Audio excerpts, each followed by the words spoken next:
একটি বানরী কিভাবে একজন মানুষের শিশুর মা হয়ে উঠল। সিরিয়া দেশের এক অবিশ্বাস্য ঘটনা। এটি সিরিয়া দেশের এক সত্য ঘটনা। সময়টা ছিল বিকেল।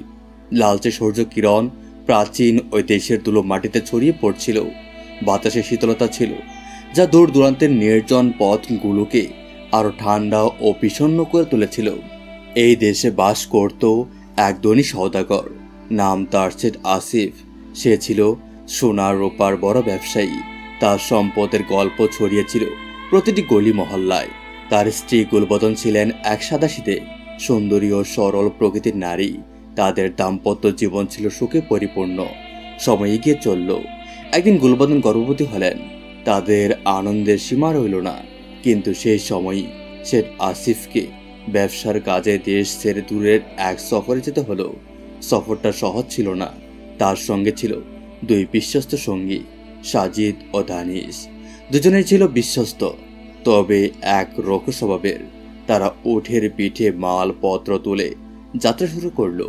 দিন কেটে যাচ্ছিল, আর রাস্তা হয়ে উঠেছিল আরো কঠিন।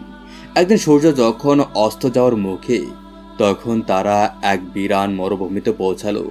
চারদিকে শুধু ধুলো বালু, কোথাও কোনো প্রাণের চিহ্ন নেই। হঠাৎ শেঠ আসিফের চোখে পড়ল একটি কুঁড়েঘর। সেই একটি মাত্র কুঁড়েঘর, পাশে দাঁড়িয়ে এক সবুজ গাছ। এমন অদ্ভুত দৃশ্য দেখে সে থমকে গেল। চলো, কিছুক্ষণ বিশ্রাম নেই, সাজিদ বলল। শেঠ মাথা নেড়ে রাজি হলো। তারা ওর থেকে নামলো। শেঠ কুঁড়েঘরের দিকে এগিয়ে গেল, আর বাকিরা কিছু দূরে বসে পড়ল। হঠাৎ কুঁড়েঘরের দরজা খুলে এক বৃদ্ধ বেরিয়ে এলো। তার কুচো পিঠ, জাকড়া সাদা দাড়ি, চোখে রহস্যময় জিরে, কাপড় ছিল ময়লা, তবে তার চলনে ছিল আত্মবিশ্বাস। তোমরা কারা? এই নির্জনে কি করছো? বৃদ্ধ জিজ্ঞাসা করল। শেঠ বুক ফুলিয়ে বলল, আমি শেঠ আসিফ, সোনার ব্যবসায়ী। আমার সঙ্গে দুজন আমার মতো ব্যবসায়িক কাজে বেরিয়েছি। বৃদ্ধ হেসে মাথা নাড়ল, তবে তার চোখের দৃষ্টিতে কিছু ছিল যা শেঠকে অস্বস্তিতে ফেলল।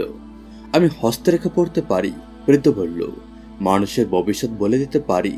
শেঠ প্রথমে হাসল, কিন্তু তারপর হঠাৎ মনে পড়ল তার গর্ভবতী স্ত্রী গোলবদনের কথা।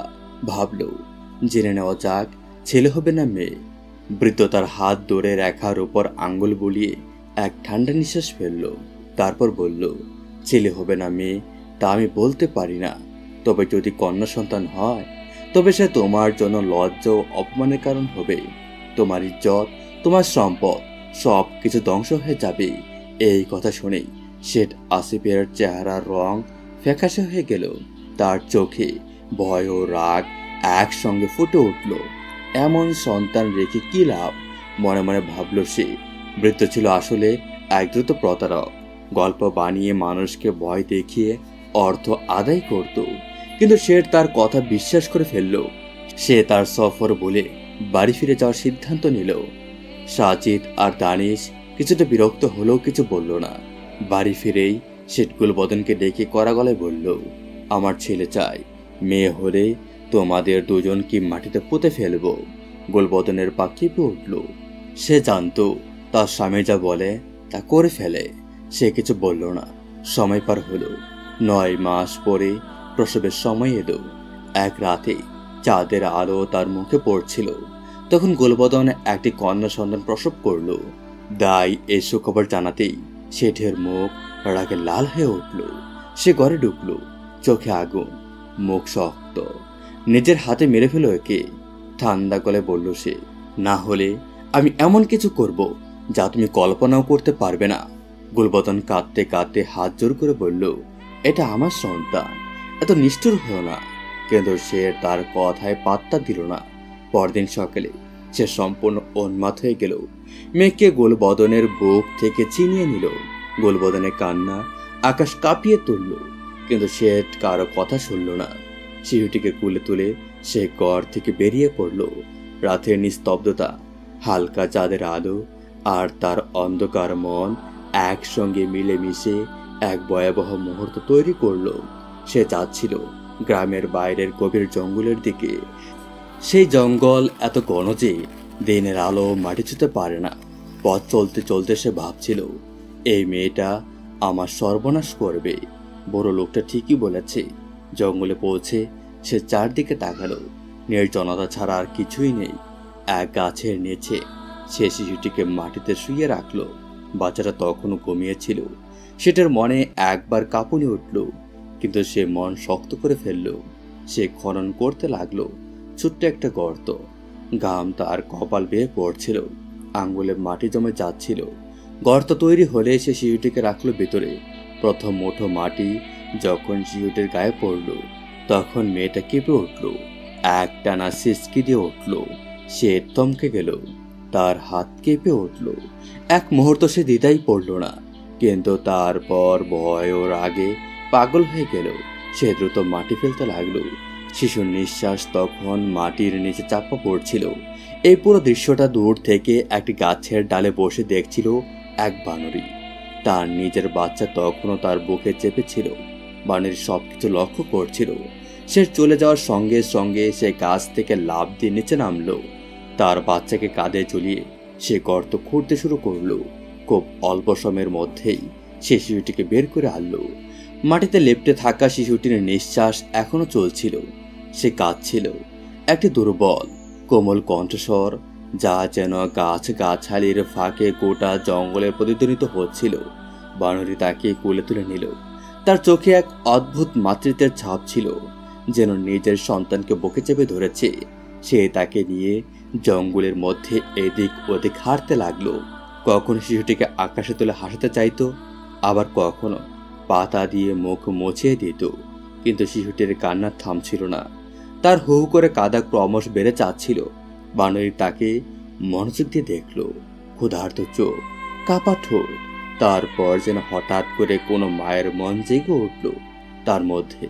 সে শিশুটিকে নিজের বুকের কাছে টেনে নিল, তার উষ্ণ বুকের সাথে স্পর্শ করল এবং তাকে দুধ খাওয়াতে শুরু করলো। শিশুটি প্রথমে একটু দ্বিধা করলো, কিন্তু ধীরে ধীরে দুধ খেতে শুরু করলো। ক্ষুধা মিটতেই শিশুটি চুপ হয়ে গেল। তার চোখ বন্ধ হয়ে এলো এবং সে শান্তিতে ঘুমিয়ে পড়ল সেই বানরের কোলে। বানরের মুখে এক মৃদু হাসি ফুটে উঠল। সে বুঝে গেল এই ছোট্ট প্রাণটি শুধু ক্ষুধার্ত ছিল। জঙ্গলের মধ্যে এক নতুন দৃশ্য জন্ম নিল। বানরী একদিকে নিজের সন্তানকে শুয়ে তার লেজে হাত বোলাতো, অন্যদিকে এই মানব শিশুটিকে শুয়ে মাথায় হাত রাখত। দুই সন্তানকে সমানভাবে ভালোবাসত সে। গাছ থেকে ফল এনে কষলিয়ে শিশুটিকে খাওয়াতো, কখনো নিজের বুকের দুধ দিত। জঙ্গলের ঠান্ডা হাওয়ায় শিশুটির নিঃশ্বাস শান্ত হয়ে উঠল।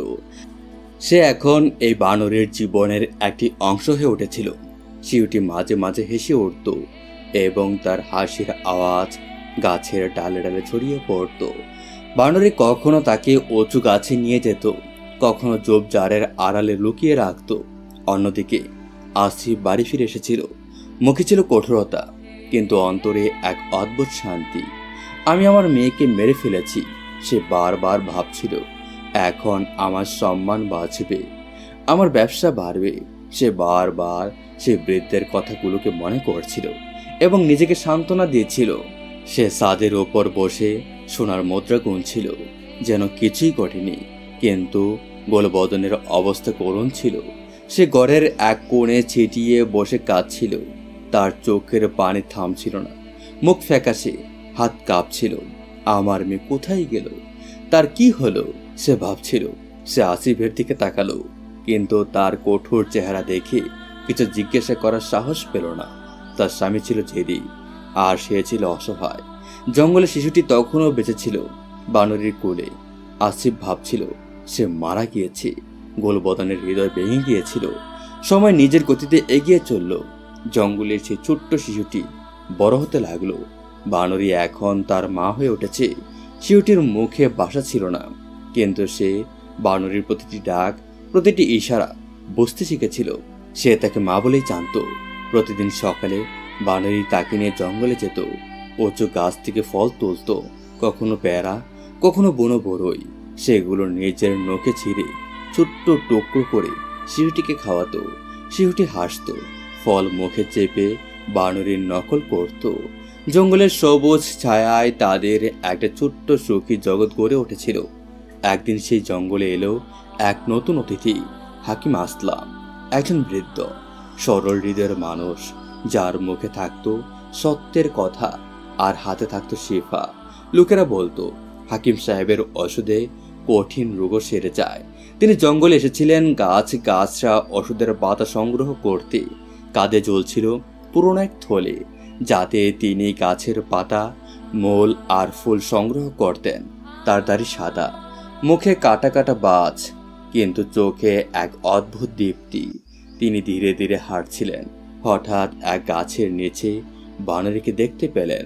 তার বুকের সাথে শিশুটি চেপে ধরা, তাকে দুধ খাওয়াচ্ছিল। হাকিম আসলাম থমকে গেলেন। এটা কি কাণ্ড, মনে মনে ভাবলেন। একজন মানুষই শিশুকে বানরী দুধ খাওয়াচ্ছে।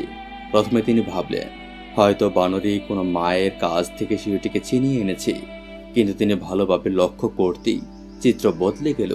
শিশুটি হাঁটছিল, বানরীর সাথে খেলছিল, তার চুলে বিলি কাটছিল। তার চোখে কোনো ভয় ছিল না, বরং প্রশান্তি ছিল। হাকিম আসলামের বিস্ময়ে আরো বাড়ল। তিনি ধীরে ধীরে এগিয়ে এলেন। বানরী সতর্ক চোখে তাকালো, কিন্তু পালালো না। হয়তো হাকিম সাহেবের কোমল মুখ দেখে সে নির্ভরতা পেয়েছিল। তিনি বললেন, এই বানরী, এই শিশুটি কার? কোনো উত্তর এলো না, শুধু স্তব্ধতা। তিনি শিশুটিকে ভালো করে দেখলেন। বড় বড় চোখ, গোলাপি গাল, ঠোঁটে হালকা হাসি, কিন্তু তার শরীরের জামা কাপড় ছিঁড়ে গিয়েছিল, ধুলো মাটিতে মাখা, বহুদিনের ময়লাই ভরা। হাকিম আসলামের মন গলে গেল। তিনি নিজের মাথা থেকে রুমাল খুললেন। সাদা, একটু ময়লা হলেও পরিষ্কার কাপড়। তাতে শিশুটিকে জড়িয়ে নিলেন। শিশুটি তার দিকে তাকিয়ে এক পলক হাসল। হাকিম সাহেব মৃদু গলায় বললেন, এই শিশুটি মানুষের, এদের মানুষের মধ্যেই থাকা উচিত। আমি তাকে নিয়ে যাব, তার মা বাবাকে খুঁজব, যাতে সে তার ঠিক জায়গায় ফিরে পায়। বানরী কিছু বলল না, কিন্তু তার চোখে ছিল এক অদ্ভুত বিষাদ। হাকিম আসলাম শিশুটিকে কুলে তুলে জঙ্গলের পথ দৌড়ে রওনা দিলেন। কিছু দূর গিয়ে অনুভব করলেন কেউ পেছন পেছন আসছে। ফিরে তাকিয়ে দেখলেন বানরী, তার চোখে জল জলমল করছিল। সে নিজের সন্তানকে কাঁধে নিয়ে ধীরে ধীরে তার পেছনে হাঁটছিল। হাকিম আসলাম থেমে গেলেন। তার চোখে জল এলো, ঠোঁটে হাসি। কি অসম্ভব ভালোবাসে এই বানরী শিশুটিকে, তিনি ভাবলেন। তিনি ইশারা করলেন, চল, আমার সাথে চল। বানরী একটি দ্বিধা করলো, তারপর ধীরে ধীরে পেছনে হাঁটতে লাগলো। হাকিম আসলামের কুটিরে কোনো রাজপ্রাসাদ ছিল না। জঙ্গলের ধারে ছোট্ট এক কুঁড়ে ঘর, মাটির দেয়াল, খড়ের ছাউনি আর বাইরে একটি ভাঙা খাটিয়া। তিনি শিশুটিকে নিয়ে ভেতরে ঢুকলেন। তার গায়ে ছিল মাটির দাগ, কিছু ছোট ছোট ক্ষত। হাকিম সাহেব তার থলে থেকে গাছের পাতা বের করলেন। একটিকে পিষে মলম তৈরি করে শিশুটির ক্ষতের উপর লাগালেন। তার হাত যেন পিতার মমতায় ভরা। কিছুদিনের মধ্যেই শিশুটির ক্ষত সেরে গেল। সে হাসতে খেলতে লাগলো। একদিন হাকিম আসলাম বললেন, আজ থেকে তোর নাম মোহনাজ, মানে গৌরব আর সৌন্দর্য। তিনি নিজের কুটিরের সামনে দুই গাছের মাঝে দড়ি বেঁধে একটি দোলনা তৈরি করলেন। পুরনো দড়ি হলেও শক্ত ছিল। মোহনাজকে তাতে শুইয়ে দিলেন। বানরের পাশে বসে পায়ে ঠেলা দিয়ে দোলনা তোলাতো, আর মোহনাজ খিলখিলিয়ে হাসত। সওদাগর আসিফ এবার আর শুধু কথাই থেমে থাকেনি। তার আত্মমর্যাদা, অহংকার এবং দম্ভ সব একত্রে জ্বলে উঠেছিল। এক বানরী, এক বৃদ্ধ হাকিম আর এক ছাপোষা কুটির আমাদের পথ আটকে দেবে, সে গর্জে উঠেছিল। এবার সে তার সবচেয়ে বিশ্বাসযোগ্য ও নির্মম সিপাহীদের নিয়ে পরিকল্পনা করল। প্রথম দফার ব্যর্থতার পর এবার বিশাল দল তৈরি করা হয়েছিল। 10-12 জন শক্তপোক্ত সিপাহী, সবার হাতে দাঁড়ালো তরবারি, কিছু ঘোড়ার পিঠে, কিছু পায়ে হেঁটে। আর সঙ্গে ছিল 2 জন অগ্নিবাহী, যারা কুটিয়াকে আগুনে পুড়িয়ে দেবে এই হুকুম নিয়ে এসেছিল। বনের নিস্তব্ধতা আবারও টুং করে ভেঙে গেল সিপাহীদের পায়ের আওয়াজে। তারা এগিয়ে চলল হাকিম আসলামের কুটিয়ার দিকে, চোখে আগুন, হাতে অস্ত্র। কুটিয়ার ভেতর তখন সন্তান নরম আলো। মেহনাত চুলায় রুটি সেঁকছিল, আর বৃদ্ধ বানরী এক কোণে বসে গাছের পাতা নিয়ে খেলা করছিল। হাকিম আসলাম ছালায় বসে কিছু ভেষজ পাতা কুটুচ্ছিলেন, যেন সবই স্বাভাবিক। হঠাৎ বাইরে ঘোড়ার টাটকা টকবক আওয়াজ আর সিপাহীদের চিৎকার। বড়, এবারও না বললে তোর কোটিয়া ছাই হয়ে যাবে। হাকিম আসলাম ধীরে ধীরে উঠে দাঁড়ালেন, চোখে তীব্র তেজ। মেহনাজ ভেতরে ছুটে গেল আর বানরি ছায়ার মতো এগিয়ে এলো তার পাশে। তোমাদের মালিক আসিফ জানে না কে কাকে নিজের রক্তের সামনে দাঁড় করাচ্ছে। হাকিম আসলাম শান্ত অথচ কঠিন কণ্ঠে বললেন, আমরা এখানে বিতর্ক করতে আসিনি। এক সিপাহী চেঁচিয়ে উঠল, আমরা এসেছি তোমার হ্যাঁ শোনার জন্য, নইলে চলবে এই বন। তাদের হুমকির পর মুহূর্তেই এক সিপাহী এগিয়ে এসে মেহনাজের দিকে হাত বাড়ালো। ঠিক সেই সময় সেই বৃদ্ধ বানরী আবার নিজের শেষ শক্তি নিয়ে ঝাঁপিয়ে পড়ল তার উপর। এক চিৎকার, এক কামড়, এক আঁচড়ে রক্ত জড়িয়ে দিল। সিপাহীরা হতবাক, এ বৃদ্ধ পশু কোথা থেকে এমন তেজ এনেছে। কিন্তু এবার তারা থেমে রইল না। এক সিপাহী তরবারি উঠিয়ে দৌড়ল এবং সেই কৃপণ দৃশ্য দেখা গেল। বানরী কেঁপে উঠল, একবার মেহনাজের দিকে তাকালো আর মাটিতে লুটিয়ে পড়ল। মেহনাজ ছুটে এসে তার গলা জড়িয়ে ধরল, চোখ দিয়ে অনবরত অশ্রু ঝরল। বানরী যেন শেষ নিঃশ্বাস নিচ্ছে। হাকিম আসলাম এগিয়ে এসে হাঁটু গেড়ে বসে বললেন, তুই শুধু এক পশু ছিলি না, তুই ছিলি এক মা। এক জীবন রক্ষা করেছিস, আজ তুই আমাদের সবার চেয়ে বড়। বানরী একবার মেহনাজের মুখের দিকে চেয়ে তার চোখ বন্ধ করে দিল। সিপাহীরা এবার কুটিয়ার ভেতর ঢুকতে চাইল, কিন্তু হাকিম আসলাম রক্তাক্ত মুখে দাঁড়িয়ে বললেন, তোমরা যা করেছ তার ফল পাবে, এ পৃথিবীতে নয় সেই জগতে।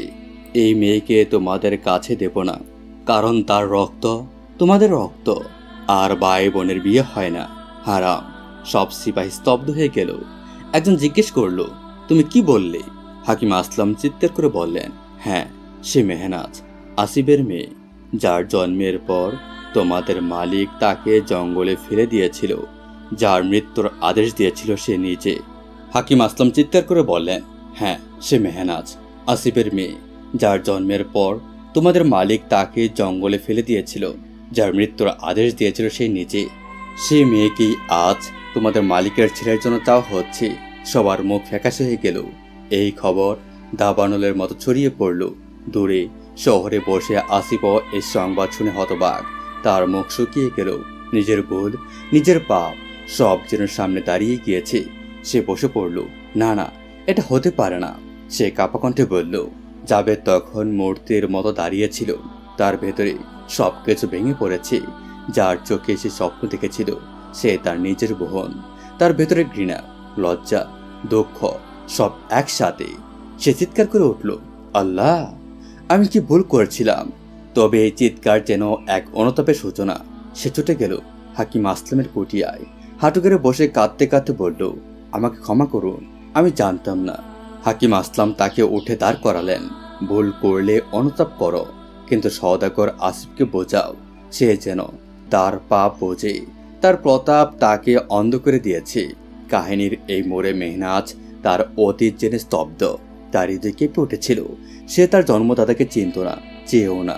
তার পরিবার ছিল এই কুটিয়া, হাকিম আসলাম আর সেই বানরী যে তার মা হয়েছিল। সেদিন রাতে বানরীর দেহ বনের এক পবিত্র গাছের নিচে সমাহিত করা হয়।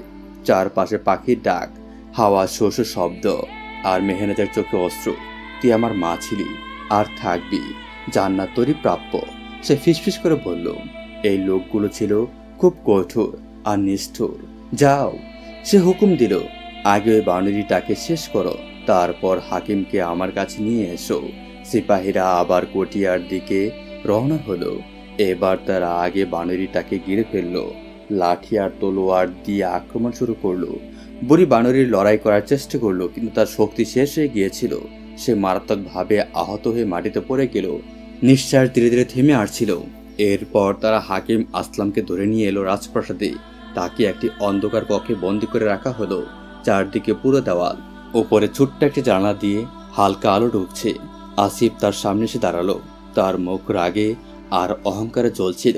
সে বলল, এখন সময় আছে, নিজের মেয়ের বিয়ে আমার ছেলের সঙ্গে দিয়ে দাও। হাকিম আসলাম রেগে গেলেন। তার চোখ জ্বলে উঠল। সেই নিকৃষ্ট মানুষ। তিনি চিৎকার করে বললেন, মনে করো সেই দিনের কথা, যেদিন তুমি নিজের স্ত্রীর কুলে থাকা একটি নবজাতক মেয়েকে মাটির নিচে পুঁতে ফেলেছিলি। কিন্তু তুই জানিস না যে বানরীটাকে আজ তুই মেরে ফেললি, সেই তোর হারানো মেয়েকে বাঁচিয়েছিল, দুধ খাইয়েছিল, লালন পালন করেছিল। আর আজ তুই এতটা নিচে নেমে গিয়েছিস যে নিজের ছেলের সঙ্গে নিজের মেয়ের বিয়ে দিতে চাইছিস। সে তো তোরই মেয়ে, আর তোর ছেলে তার আপন ভাই।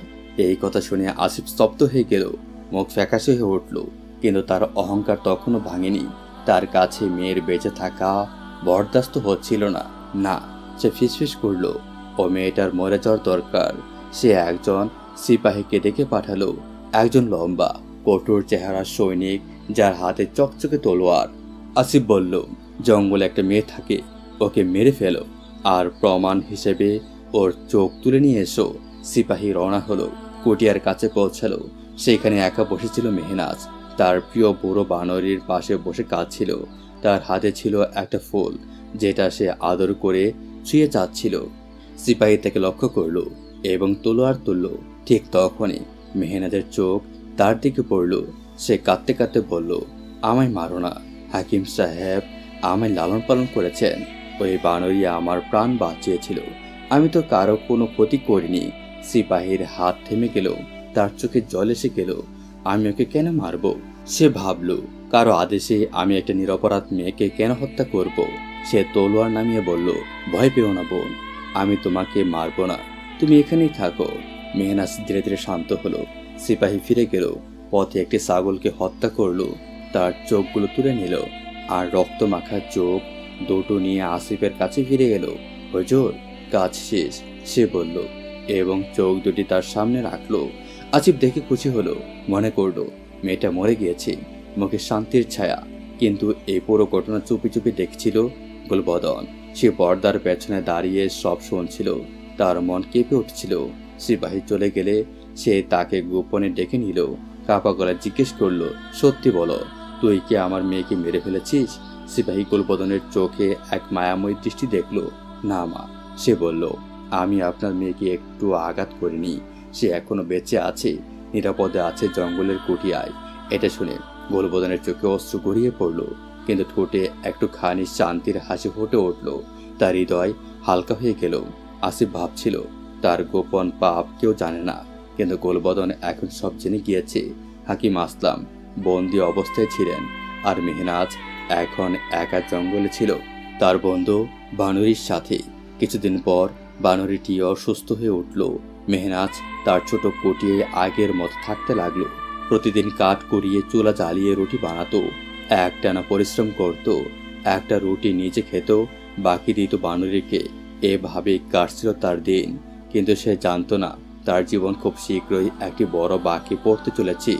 একদিন সে প্রতিদিনের মতো কাজ করছিল, গড় ঝাড় দিচ্ছিল, আর কিছু ওষুধি গাছ শুকোতে দিয়েছিল, যেটা সে তার বাবার কাছ থেকে শিখেছিল।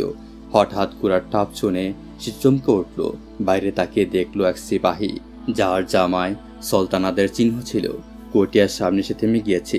সিপাহী ঘোড়া থেকে নেমে বলল, এখানে কি হাকিম সাহেব থাকেন? বাদশাহ সালামত তাকে ডেকেছেন। যুবরাজ গুরুতর অসুস্থ, বড় বড় তবিবরাও ব্যর্থ। কেউ একজন বলেছেন এখানে এক দারুণ হাকিম আছেন, যিনি সব রোগের ওষুধ জানেন। মেহনাজের চোখ ভরে উঠল। তার বাবার কথা মনে পড়ল। সে শান্ত গলায় বলল, দুঃখের বিষয়, হাকিম সাহেব এখন এখানে নেই, তিনি কোথাও গিয়েছেন, ফিরতে দেরি হতে পারে। সিপাহীর মুখ পড়ে গেল। তখন মেহনাজ সাহস করে বলল, আপনি চাইলে আমি আপনার সঙ্গে যেতে পারি।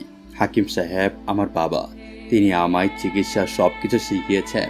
বাদশাহ ইচ্ছে করলে আমি যুবরাজকে সাহায্য করতে পারি। সিপাহী তাকে অবাক চোখে দেখল, মনে মনে সন্দেহ করল, এই মেয়ে কি করতে পারবে? কিন্তু আবার ভাবল, যখন সব চেষ্টা ব্যর্থ, তখন এটাও চেষ্টা করে দেখা যাক। সে বলল, চলো। বাদশাহ এখন একজন দক্ষ হাকিমকেই খুঁজছেন। মেহনাজ ছোট একটা পট্টি নিয়ে নিল, যেখানে কিছু ঔষধি গাছ ছিল। তারপর সিপাহীর সঙ্গে দ্বিতীয় ঘোড়ায় চড়ে রাজপ্রাসাদের দিকে রওনা দিল। প্রাসাদে পৌঁছেই সিপাহী তাকে সরাসরি বাদশার সামনে নিয়ে গেল। বাদশাহ সিংহাসনে বসেছিলেন, কিন্তু মুখে চিন্তার ছাপ স্পষ্ট। যখন তারা দেখল একজন সাধারণ মেয়ে সাদা মাটা পোশাকের সামনে দাঁড়িয়ে তখন বিস্মিত হয়ে গেলেন। তিনি সিপাহীকে কঠিন গলায় জিজ্ঞেস করলেন, আমরা তো হাকিম সাহেবকে ডেকেছিলাম, এই মেয়ে এখানে কি করছে? সিপাহী তাড়াতাড়ি সব ব্যাখ্যা দিল। মেহনাজ সামনে গিয়ে নম্রভাবে বলল, বাদশা সালামত, আমি হাকিম সাহেবের কন্যা। তিনি আমায় চিকিৎসা আর জড়িবটি চেনা শিখিয়েছেন। আপনি অনুমতি দিলে আমি যুবরাজকে দেখতেও পারি এবং বাবার মতো ওষুধ তৈরি করে দিতে পারি। বাদশা প্রথমে বিশ্বাস করতে পারেননি। ভাবলেন এই ছোট্ট মেয়েটি কিভাবে তার ছেলেকে সুস্থ করবে, কিন্তু আবার ভাবলেন যখন সবাই ব্যর্থ তখন এই শেষ সুযোগও নেওয়া যাক। তিনি বললেন, ঠিক আছে, যাও, যুবরাজের চিকিৎসা শুরু করো। আমরাও বুঝে উঠতে পারছি না ওর কি হয়েছে। মেহনাজকে যুবরাজের ঘরে নিয়ে যাওয়া হলো। গড় বড় হলেও পরিবেশ গম্ভীর। যুবরাজ বিছানায় পড়েছিল, তার মুখ ফ্যাকাশে, নিঃশ্বাস দৃঢ়। মেহনাজ তার কবজি ধরে নাড়ি দেখল, চোখ পরীক্ষা করল। মেহনাজ যখন শেহজাদার চিকিৎসা করছিল তখন সে বুঝে গেল যে কোনো রোগ নয়, বরং শেহজাদাকে ধীরে ধীরে বিষ দেওয়া হচ্ছে। বাদশাকে জানালে তিনি মহলে তল্লাশি চালান এবং এক দুশ্মনপন্থী বাবরচি ধরা পড়ে, তাকে শাস্তি দেওয়া হয়। এরপর মেহনাজ বন থেকে বিশেষ জড়িবটি এনে ওষুধ বানায় এবং শেহজাদা সুস্থ হয়ে ওঠে।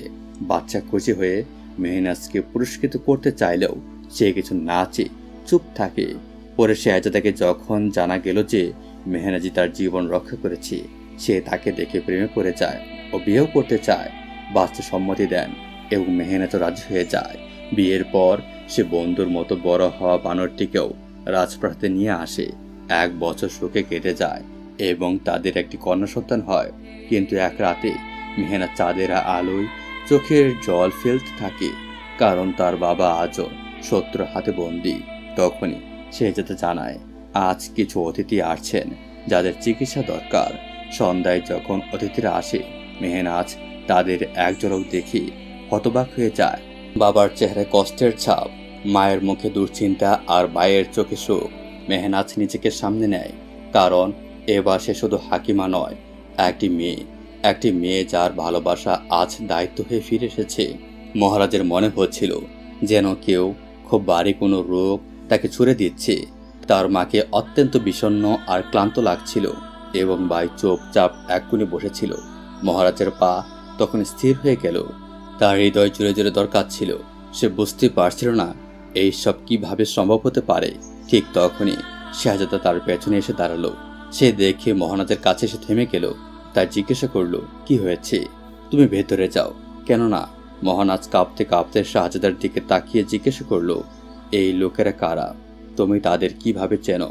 মহারাজ কাঁপতে কাঁপতে শাহজাদার দিকে তাকিয়ে জিজ্ঞাসা করলো, এই লোকেরা কারা? তুমি তাদের কিভাবে চেনো? শাহজাদা নির্বিকার ভাবে বলল, ওরা বড় ব্যবসায়ী, সোনা ব্যবসা করে।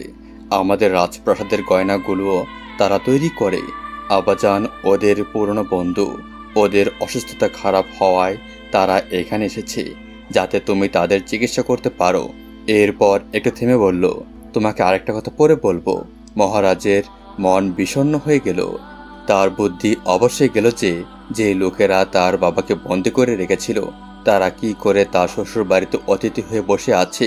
তার বাবা অসুস্থ ছিলেন, এই সত্য ছিল, তবে তার চোখে এখনও সেই পুরনো দীপ্তি জ্বলছিল যা মহারাজ মনে রেখেছিল।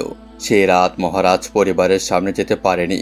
তার হৃদয় বাড়ি আর মস্তিষ্কে প্রশ্নের ঝড় বয়ে যাচ্ছিল। সে চুপচাপ অতিথিদের খাওয়া শেষ করে ঘরে ফিরে গেল। দরজা বন্ধ করে বিছানায় বসে তার হাতগুলো দেখতে লাগলো, সেই হাতগুলো যেগুলো তার বাবার জন্য ওষুধ তৈরি করেছিল, যার জন্য সে তাকে অন্যায় মনে করত। অন্যদিকে অতিথিরা খাওয়া শেষ করেছে। বাদশা সালামত সেই ব্যবসায়ীকে মহারাজের তৈরি ওষুধ দিয়ে দিলেন। ব্যবসায়ী তা পেয়ে ঘরে গিয়ে শুয়ে পড়ল। সকাল হলে সে তার শরীরে অদ্ভুত এক সতেজতা অনুভব করল। বিছানা থেকে উঠে নিজেকে দেখে তার কোমর সোজা হয়ে গিয়েছিল, হাতে শক্তি ফিরে এসেছে এবং মুখের প্রীতিময়তা কমে গিয়েছে। মনে হলো তার অসুখ অর্ধেকেরও বেশি দূর হয়ে গিয়েছে। তার স্ত্রী ও ছেলে এই দৃশ্য দেখে অবাক। স্ত্রী বলল, এটা কি জাদু? তুমি তো এক রাতেই বদলে গিয়েছ। ছেলেটিও মাথা নেড়ে প্রশংসা করল, এখানে নিশ্চয়ই কোনো অসাধারণ হাকিম আছে। ব্যবসায়ী চুপ ছিল, কিন্তু তার মনে ওই হাকিমের সঙ্গে সাক্ষাৎ করার আকাঙ্ক্ষা জাগ্রত হলো। 1 সপ্তাহ এভাবেই গেল। ব্যবসায়ী প্রতিদিন মহারাজের তৈরি ওষুধ খেত।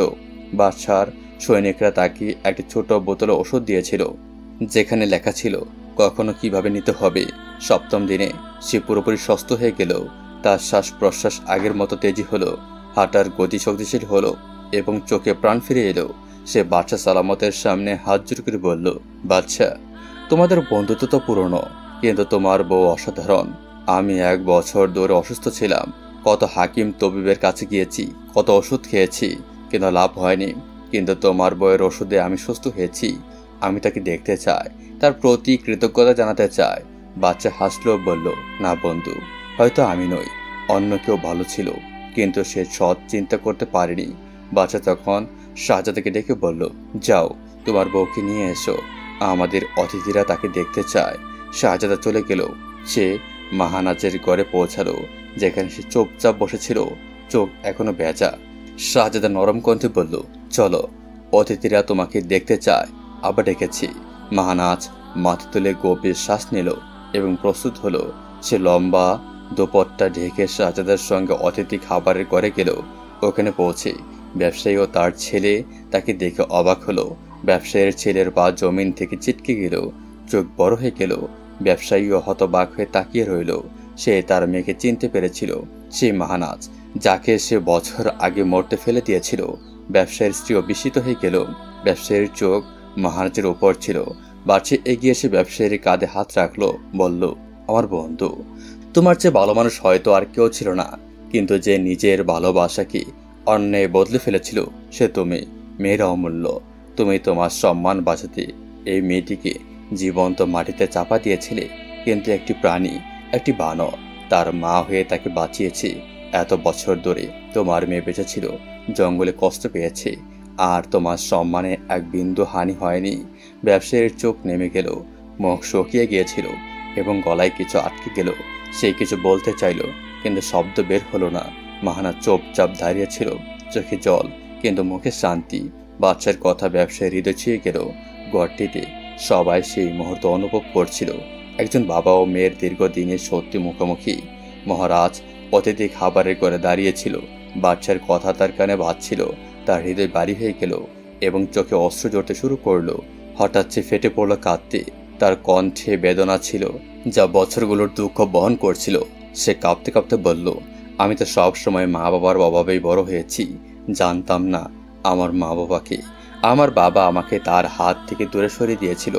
একটি বেচারি বানর আমার মা হয়ে আমাকে বড় করেছে, আমাকে দুধ পিয়েছে। তারপর হাকিম সাহেব আমাকে বাবার ভালোবাসা দিয়েছেন, কিন্তু তোমরা সবাই ওদের কাছ থেকে আমাকে ছিনিয়ে নিলে। তার কথা শুনে ঘর চুপচাপ হয়ে গেল। মহানাজ কাঁদতে কাঁদতে মাটিতে বসে পড়ল। তার শিশকানো সবার হৃদয় ভেঙে দিয়েছিল। ব্যবসায়ীর মুখ লজ্জায় লাল হয়ে গেল। সে তার বলে বুঝতে পারল, বাদশা সবটা সচেতন ভাবে করছিলেন যাতে ব্যবসায়ী তার বল বুঝতে পারে। এজন্য 1 বছর অপেক্ষা করেছিলেন। ব্যবসায়ী এগিয়ে এসে তার মেয়ের সামনে হাত জোর করে মাথা নত করল। মেয়ে, আমাকে ক্ষমা করো। দৌলত আর খ্যাতি আমাকে অন্ধ করে দিয়েছিল। আমি বড় ভুল করেছিলাম। তার চোখে জল ছিল। তিনিও তার পাশে দাঁড়ানো তার স্ত্রী আগে থেকে কাজ ছিল। সে এগিয়ে এসে মহানাজকে আলিঙ্গন করল। মেয়ে, আমি মুহূর্তের জন্য বহু বছর অপেক্ষা করছিলাম, আমাকে ক্ষমা করো। মহানাজ তার মায়ের বুক জড়িয়ে ধরে কাঁদতে লাগলো। ব্যবসায়ীর ছেলে মহানাজের ভাই চুপচাপ এ দৃশ্য দেখছিল। তারপর সে এগিয়ে এসে হাত জোর করে বলল, বোন, আমি তোমার অপরাধী, আমাকে ক্ষমা করো। তার কণ্ঠ অনুতপ্ত ছিল। ব্যবসায়ী আরো এগিয়ে বলল, আমি সেই বেচারি বানরকেও ক্ষমা চেতে চাই। আমি তার সঙ্গে খারাপ করেছি। বাচ্চার ইশারায় বানরকে ডাকা হলো। সে তার ছোট ঘর থেকে বেরিয়ে এলো এবং ব্যবসায়ীর সামনে গেল। সে হাত জোর করে ক্ষমা চাইল। বানরের চোখে জল ছিল। মনে হচ্ছিল সে মানুষের মতো বোধ করে সব বুঝতে পারে। সে ধীরে ধীরে ব্যবসায়ীর হাত স্পষ্ট করলো, যেন তাকে ক্ষমা করে দিয়েছে। বাদশা সালামত এবং শাহজাদা চুপচাপ সব দেখলো। তাদের ইচ্ছা পূরণ হলো। তারা চাইছিলেন ব্যবসায়ী নিজেই তার ভুল বুঝুক। এজন্য 1 বছর অপেক্ষা করেছিলেন। বাদশার সঙ্গে সঙ্গে আদেশ দিলেন হাকিম সাহেবকে বন্দি দশা থেকে মুক্তি দিতে। সৈনিকরা গেল এবং অল্প সময়ে হাকিম সাহেব প্রাসাদে এলেন। তিনি ক্লান্ত ছিলেন, তবে চোখে দীপ্তি ছিল। মহানাজ বাবাকে দেখে দৌড়ে গিয়ে তাকে জড়িয়ে তুলল। সে অনেক কাঁদল এবং হাকিম সাহেব তার পিঠ থাপিয়ে চুপ করালেন। মেয়ে, এখন সব ঠিক হয়ে গিয়েছে, ধীরে বললেন। এরপর ব্যবসায়ী বাচ্চার সামনে এসে হাত জোড় করে বলল, বাসা সালামত, আমি ওর ভুল সংশোধন করতে চাই। আমি আমার মেয়েকে আমার বাড়িতে নিয়ে যাব এবং তাকে আবার পূর্ণ সম্মানে বরপুত্রীর মতো সাজিয়ে রাজপ্রাসাদ থেকে বিদায় করব। বাচ্চা হাসিতে সম্মতি দিলেন। ব্যবসায়ী তার স্ত্রী, ছেলে ও মেয়েকে নিয়ে বাড়ি ফিরল। সেখানে তিনি ওষ্ঠা নিয়ে প্রস্তুতি শুরু করল। বাড়ি ফুল দিয়ে সাজানো হলো, ডোল নগরী বাজানো হলো এবং অতিথিদের ডাকা হলো। মাহানাজকে লাল পরিধানে সাজানো হলো এবং ব্যবসায়ী নিজ হাতে তাকে বিদায় দিল। তার চোখে অশ্রু, কিন্তু মুখে শান্তি। সাজাদা বরপুত্রীর জন্য এসে প্রাসাদে আবারও বিয়ের উৎসব উদযাপন হলো। মাহানাজ আজ তার বাবা হাকিম সাহেবকে প্রাসাদে নিয়ে এসেছে। সে বাচ্চাকে অনুরোধ করলো তার জন্য একটা বিশেষ কক্ষ তৈরি করতে। বাচ্চা তার কথা মেনে নিলেন। হাকিম সাহেবকে সম্মান ও মর্যাদার সঙ্গে প্রাসাদে রাখা হলো। বানরের জন্য একটি সুন্দর ঘর বানানো হলো, যেখানে গাছের শাখা, ফল এবং নরম বিছানা ছিল, যাতে সে আরামে থাকতে পারে। বানর এখন প্রাসাদের রানীর মতো বাস করতে লাগলো। তারপর সবাই সুখে শান্তিতে বসবাস করতে লাগলো। মাহানাজ তার স্বামী, মেয়ে, বাবা এবং বানরের সঙ্গে সুখী ছিল। ব্যবসায়ী তার পরিবারও বদলে গিয়েছিল। সে প্রায়শই প্রাসাদে এসে তার মেয়েকে দেখতে আসতো। বাচ্চা সাজেদা দেখে মনে হতো তাদের পরিশ্রম সার্থক হয়েছে। এক বনভূমির মেয়ে এখন প্রাসাদের রানী। তার পরিবার আবার একত্রিত হয়েছিল, আর হাকিম সাহেব ও বানরও প্রাসাদে শান্তিতে বসবাস করত।